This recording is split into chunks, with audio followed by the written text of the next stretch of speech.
Mainit ang tambalan ngayon ng Kathden, ngunit ayon sa mga lumalabas na news ay talagang hindi magpapakabog si Sanya Lopez kay Catherine, ayon sa mga balita na nililigawan din ni Alden Richards si Sanya ng patago. At nahahalata ito ng mga producer at ng netizen. Ayon sa ibang source makikita natin ang kilig sa dalawang ito, ang sweetness, at care ni Alden. At ganun din si Sanya Lopez. Maraming naniniwala na hindi si Catherine ang nililigawan ni Alden, at kaya lang daw maganda ang tambalan nito dahil sa nalalapit nilang pelikula. Ayon pa nga sa ibang source na nagseselos si Catherine kay Sanya, dahil sa pagiging malapit nito kay Alden. Ang feeling daw ni Catherine ay inaagawan siya nito kay Alden. Ngunit ayon lamang ito sa ibang source sa social media. Hindi natin maipagkakaila na talagang lapitin si Alden ng maraming artista, dahil sa taglay nitong kapugian, pagiging mabait, gentleman, may respeto, at marami pang iba. Ang tambalang Kathden ay viral ngayon sa social media, dahil sa pag-amin nito sa publiko na nililigawan na niya si Catherine Bernardo.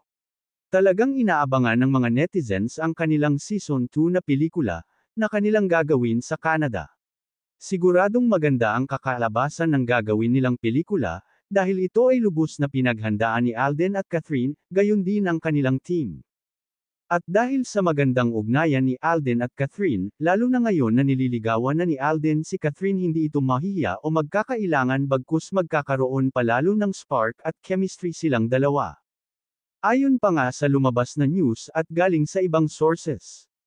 Maraming kissing scene ang magaganap sa kanilang bagong gagawin na pelikula, maganda daw ang istorya nito at kabang-abang talaga. Inamin din ito ni Catherine at Alden sa kanilang interview noong nakaraang araw, ngunit hindi nila sinabi ang buong istorya ng kanilang pelikula.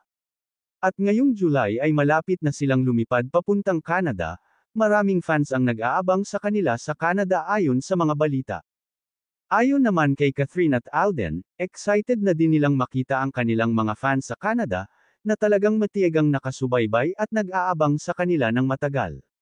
At sinabi din ng dalawa na sa iisang hotel lang sila titira o mananatili habang ginagawa nila ang kanilang pelikula sa Canada, ngunit magkaiba sila ng kwarto.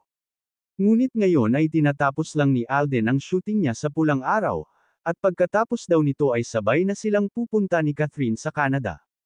Talagang naghihintayin ang dalawa dahil tabi din sila sa upuan ng eroplano. Ito ang ilan sa masayang binahagi ng dalawa sa kanilang interview.